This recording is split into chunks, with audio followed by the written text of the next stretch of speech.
One of my favorite things about A Song of Ice and Fire is the way that George R.R. Martin uses symbolism to give us clues about secret things. Take the others, for example, the mysterious White Walkers of the Woods. We only actually see them twice on page in the entire series. We see 6 of them in the Waymar Royce prologue of A Game of Thrones, and brave Samwell Tarly, Sam the Slayer, kills one with a dragonglass knife in a storm of swords. That really is amazing when you consider the long, pale shadow that the White Walkers cast over the entire story. This is exceptional writing on Martin's part. He likes the magic in his world to remain mysterious, and things like A Shy by the Shadow or the others would lose some of their mystique if we saw too much of them. Luckily for us, though, Martin is quite the clever writer, and he's thoughtfully hidden clues about the others all throughout the story for us to find. One of the ways he does this is through the use of a symbolic proxy, which in this case would be the Kingsguard. By using the same descriptive language for both the others and the White Knights of the Kingsguard, our author is creating an intentional symbolic parallel which encourages us to think about the Kingsguard as symbolic stand-ins for the others. First, we'll take a look at the basic set of descriptions of the others, and then compare those to that of the Kingsguard, and you'll quickly see what I mean.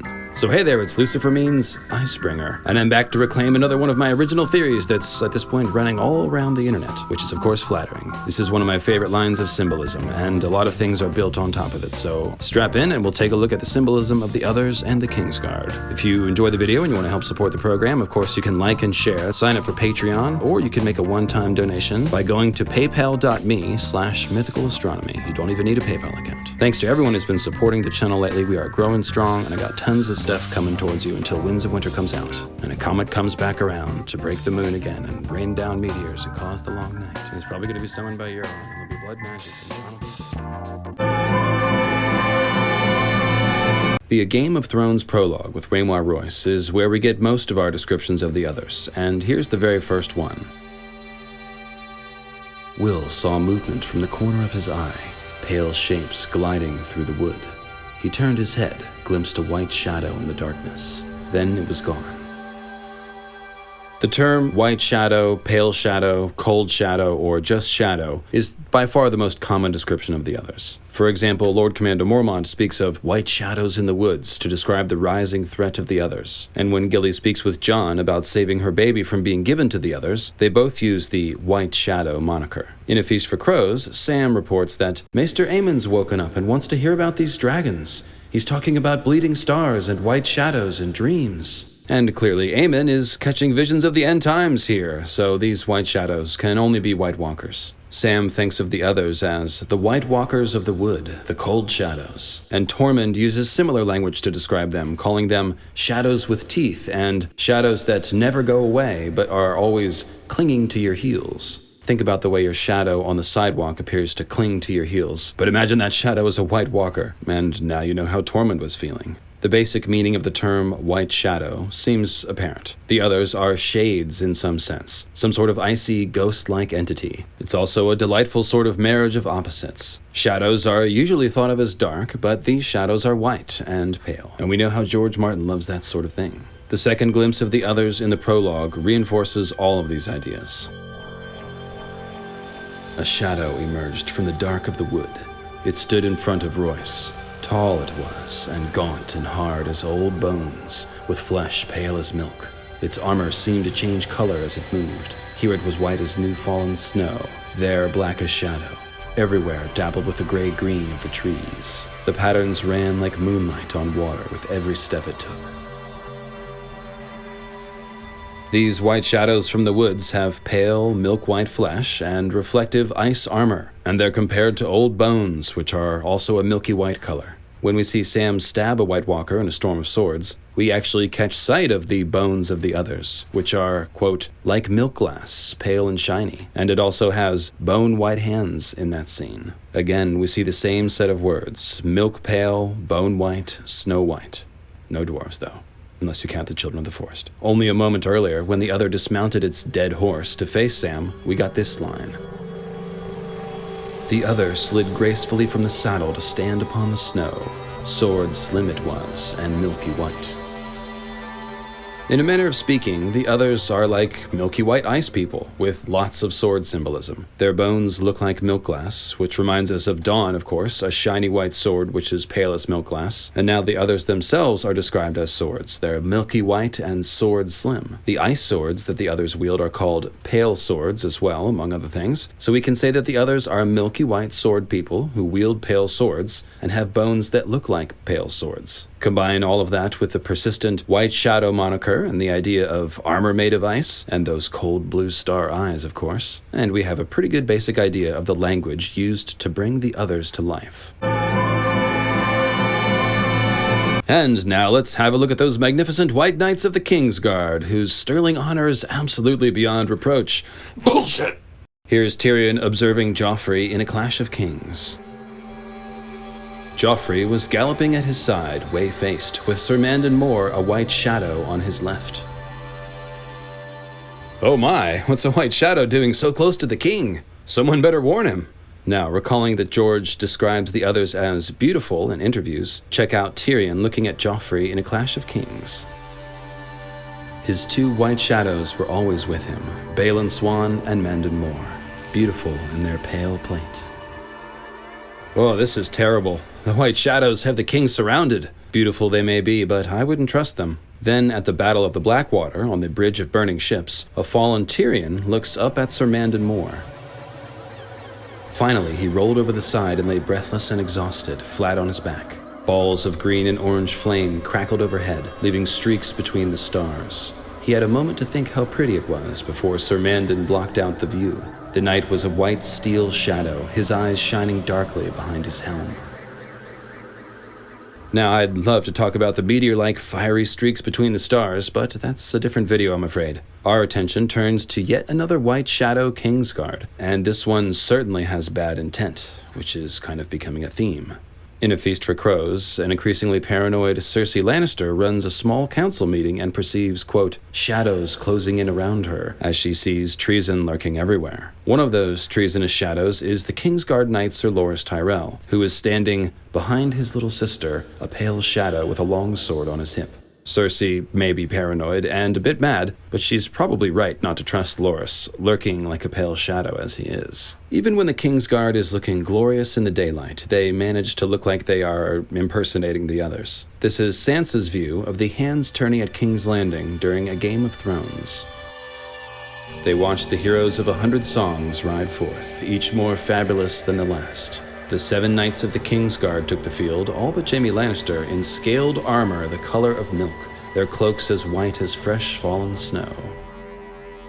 As we just saw, in the Game of Thrones prologue, the ice armor of the others reflects their surroundings, and in places looks as white as new fallen snow, while here the Kingsguard knights take the field with cloaks as white as fresh fallen snow, as if they themselves were a snowstorm covering the field. And when we first meet Sir Barristan Selmy in A Game of Thrones, his white enameled scale armor is as brilliant as a field of new fallen snow. Snowy cloaks and snowy armor, I'm telling you, something is up with these White Shadow Kingsguard. Also take notice of the fact that the Kingsguard here at the tourney have scaled armor the color of milk, which reminds us of the flesh of the others, which is as pale as milk. Speaking of milky white things, another component of the others' symbolism is, of course, the moon. We are from the moon. They're from the moon! You rented that room to moon people? We are the Moonanites, and our culture is advanced beyond all that you can possibly comprehend with 100% of your brain. The real others only come out in the moonlight. The serious moonlight. And thus we see that the shifting patterns on their ice armor ran like moonlight on water, and that their pale swords are alive with moonlight. We might even think of the Corpse Queen of the Night's King legend, who had blue star eyes like the others and skin as white as the moon. With all that in mind, let's continue looking at the descriptions of the Kingsguard. This is Sansa in A Clash of Kings. Below, she could see a short knight in moon-pale armor and a heavy white cloak pacing the drawbridge. From his height, it could only be Sir Preston Greenfield. Sir Greenfield is wearing the same cloak that was just described as white as a new fallen field of snow. So I guess he's a Whitefield now. But check out that moon-pale armor. That's the kind of stuff the others would like to wear, I'm thinking. And then back in A Game of Thrones, Ned sees a Kingsguard on that same bridge, and the description again fits the others, but in a slightly different way. Sir Boros Blount guarded at the far end of the bridge, white steel armor ghostly in the moonlight. Okay, I'll stop. Just a moment ago I said that the others are like white swords themselves, being milky white, sword-slim creatures with milk glass-like bones. And the same is true here of the Knights of the Kingsguard, who are, of course, called the White Swords and reside in the White Sword Tower. That's cool, but what's even cooler is that Sir Boros Blount here, the White Sword, has ghostly moonlight playing about him in this scene. And haven't we seen a pale sword with ghost light and moonlight playing about it before? The other slid forward on silent feet. In its hand was a long sword like none that Will had ever seen. No human metal had gone into the forging of that blade. It was alive with moonlight, translucent, a shard of crystal so thin that it seemed almost to vanish when seen edge-on. There was a faint blue shimmer to the thing, a ghost light that played around its edges, and somehow Will knew it was sharper than any razor. It's a pale sword looking ghostly in the moonlight, just as Sir Boros is a white sword looking ghostly in the moonlight. Sir Boros is lacking only the faint blue shimmer. You may recall Jaime Lannister's Weirwood Stump dream from A Storm of Swords, where he sees not one ghostly white sword, but 5. They were armored all in snow, it seemed to him, and ribbons of mist swirled back from their shoulders. Jaime is, of course, here having a dream of dead Rhaegar and the dead Kingsguard that he knew from his time. And once again, we see the snow armor motif. And now they really sound like White Walkers. Ghostly white knights, armored in snow, with mist swirling from their shoulders. It's even mentioned that they make no sound when they walk, just as the others make no sound. I mean, this is really on the nose here. George very clearly wants us to think about the others when we see the Kingsguard. It's kind of like one of those there are two answers things. I'm a milk-pale, ice-armored white shadow, looking ghostly and beautiful in the moonlight. Who am I? There are two answers. It could be the others or the Kingsguard. And we've barely even begun to talk about Sir Barristan Selmy. Alright, so let's turn our attention to the last living legend of the Kingsguard, Sir Barristan Selmy. Although I know you Arthur Dayne truthers are out there. For whatever reason, Barristan has by far the most clues about the Kingsguard working as symbolic stand-ins for the others, most of which I have saved for now. First, check out his White Shadow street cred, and this is from A Dance with Dragons. Dany glimpsed Sir Barristan sliding closer, a white shadow at her side. Alright, so there's Barry the White Shadow, and then when Barristan meets with Skahaz the Shavepate in the dark corners of the Great Pyramid of Meereen, the text describes them as a pale shadow and a dark, with Barristan being the pale shadow, of course. You can take the Kingsguard out of King's Landing, but he's still a white shadow, it would seem. Sir Barristan is basically a model example of how to dress like another, from A Game of Thrones all the way through A Dance with Dragons. Here's the rest of that quote about Barry's snow-white armor from when Sansa meets him on the road to King's Landing.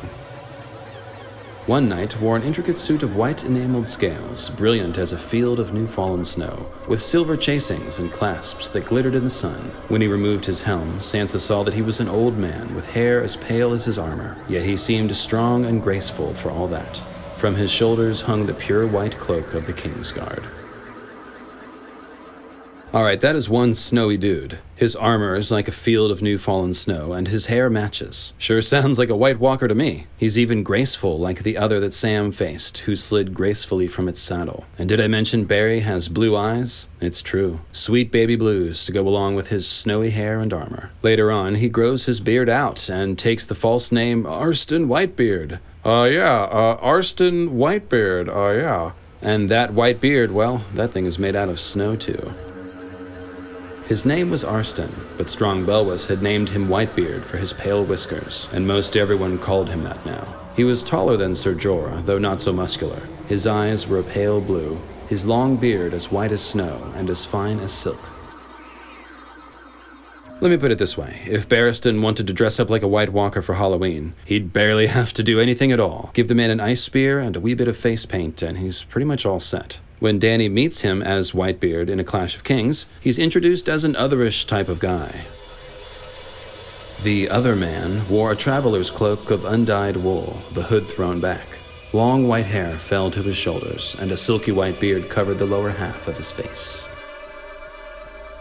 The other man. Aha! That explains the snowy hair, beard, and armor. Barristan, the other man, also has a cloak of undyed wool, meaning whitish or milky white wool, and his white hair and beard are highlighted. The white wool cloak seems to be a pretty low-hanging clue for the reader that Arstan used to be a white cloak of the Kingsguard. And indeed, Barry steps right into his classic role and introduces himself to Dany by saving her from the basilisk that the sorrowful man was trying to kill her with. Later in A Dance with Dragons, Barristan again saves Dany's life, this time from the ex-warlord Miro, and it's pretty awesome. Miro has emerged from the crowd of freed slaves to menace Dany, with no protection in sight, until... Dany was dimly aware of Missandei shouting for help. A freedman edged forward, but only a step. One quick slash, and he was on his knees, blood running down his face. Miro wiped his sword on his breeches. "Who's next?" "I am." Arstan Whitebeard leapt from his horse and stood over her, the salt wind riffling through his snowy hair, both hands on his tall hardwood staff. This is Barristan's big Hollywood moment here, complete with the authoritative one-liner and hair blowing gloriously in the wind. It's snowy white hair blowing in the wind, which is cool, but what's even better is that the way he ends the fight with Miro seems to be written as an intentional parallel to the way the White Walker finished off Waymar in the Game of Thrones prologue. If you recall, when the other shattered Waymar's sword and wounded his eye, it said that the other's parry was almost lazy, and then after that, the others waiting in the woods advanced and all stabbed Waymar in, quote, cold butchery. Now here's the fight with Barristan and Miro. Whitebeard put Dany behind him. Miro slashed at his face. The old man jerked back, cat-quick. The staff thumped Miro's ribs, sending him reeling. Arstan splashed sideways, parried a looping cut, danced away from a second, checked a third mid-swing. The moves were so fast she could hardly follow. Missandei was pulling Dany to her feet when she heard a crack. She thought Arstan's staff had snapped until she saw the jagged bone jutting from Miro's calf. As he fell, the Titan's bastard twisted and lunged, sending his point straight at the old man's chest. Whitebeard swept the blade aside almost contemptuously and smashed the other end of his staff against the big man's temple. Miro went sprawling, blood bubbling from his mouth as the waves washed over him. A moment later, the freedmen washed over him too, knives and stones and angry fists rising and falling in a frenzy. Alright, so Barristan is dancing away from Miro's strikes, just as the others danced with Sir Waymar. You remember he said, "Dance with me then." Barristan also splashes out of the way, which is a curious line, but of course when the others melt, they splash too. Barristan thumps Miro in the ribs before delivering the killing blow, just as the other first stabs Waymar's side before shattering his sword and killing him. Miro dies, gushing blood from his ruined face, just as Sir Waymar does. Most obviously, the almost contemptuous parry that finishes Miro is followed by the freedmen rushing in to stab him, just as the almost lazy parry of the other that finished Waymar was followed by the others rushing in to stab Waymar. The, quote, knives and stones and angry fists of the mob are rising and falling in a frenzy, which compares very well to the rising and falling swords of Waymar's cold butchery, and here's the line. The Watchers moved forward together, as if some signal had been given. Swords rose and fell, all in a deathly silence. It was cold butchery. That's right, Sir Barristan not only looks like a White Walker, he's even reenacting one of their famous battles in exquisite detail. And of course, there's only 2 White Walker battles on page, one of which they lose, so there's really not that many choices. So, in return for this great deed, and for other fine service, Dany decides to reward Sir Barristan with a suit of, checks notes, ice armor. Yeah. First he'll need to scrub off that pesky flesh, though. The water, when it came, was only lukewarm, but Selmy lingered in the bath until it had grown cold and scrubbed his skin till it was raw. Clean as he had ever been, he rose, dried himself, and clad himself in whites. Stockings, small clothes, silken tunic, padded jerkin, all fresh washed and bleached. Over that, he donned the armor that the queen had given him as a token of her esteem. The mail was gilded, finely wrought, the links as supple as good leather, the plate enameled, hard as ice, and bright as new fallen snow. So he scrubs his skin off in the cold bath, leaving him a cold skeleton, then suits up into his snow-white ice armor. Once again, I say this is pretty on the nose, since the others quite literally wear armor made of ice that reflects as white as new fallen snow. Barristan had snow-white armor all the way back in Book 1, and here he is in Book 5 with armor hard as ice. Alright, stop. collaborate and listen. I sit back with my brand new invention. And bright as new fallen snow. Hopefully it should be clear by now that the Kingsguard are indeed symbolic parallels to the others. Barristan shows it the most clearly, but all of these white shadows are consistently wearing some sort of other's symbolism, as you can see. The big question is, what does it all mean? Well, if I tried to answer that question, we'd have another 20 minutes of video, and instead I'm just going to leave it here and let you guys post your answers in the comments below. Why do the Kingsguard symbolize the others? And then at some point I'll be back with part 2 to give you my answer, or you can check out the full theory in the Moons of Ice and Fire series, which you can find in the Mythical Astronomy podcast feed and on my YouTube page, of course. In the meantime, I'd invite you to speculate on what you think this other's Kingsguard parallel means, because that's part of the fun. Then you can join me next time and see what you think of my answer.